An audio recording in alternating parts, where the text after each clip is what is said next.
জলদি জলদি পানিটা সাবার করে দেই। এই হাবলু, তোর দান চলে এসেছে। যা বাবা, আসছি পটটা এখানে রেখে দেই। হা সুযোগ পেয়ে গেছি, এবার আমি হাবলুর পানি সাবার করে দেই। এই আমি হাবলুর পানি খেয়ে নিলাম, ও বুঝে যাওয়ার আগে পটটা এখানে তাড়াতাড়ি রেখে দেই। ওর টিকিস, এই ঢেকি আমার খেলা শেষ, তুই আয় তাড়াতাড়ি। কই দেখি ওট ওইখান থেকে। ঢেকি তারে দান মারুক, আমি তারে পানি। আরে আমার পানি খেয়ে নিয়েছে। এই ঢেকি, তুই খেয়ে নিছিস? ও কই না তো, আমি তো তোর পানি খাইনি। এখানে শুধু তুই আর আমি ছিলাম, তাহলে তুই খাসনি তো ভূতে খেয়েছে? দেখাচ্ছি মজা, যাচ্ছি তোর মার কাছে। আরে হাবলু থাম, যাস নে, আমার কথা শোন। তোর মার কাছে গিয়ে বিচার দিব। যাস নে দাঁড়া বলছি। চল দোকানে গিয়ে তোকে নতুন পানি কিনে দিব।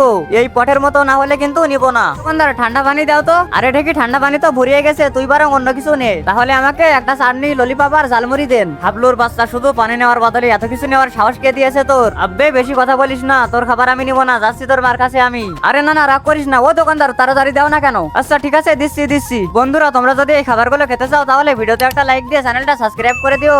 এই নে তোর খাবার। বন্ধুরা, আমার এই খাবারগুলো খেতে চাইলে ভিডিওতে একটা লাইক দিয়ে দাও।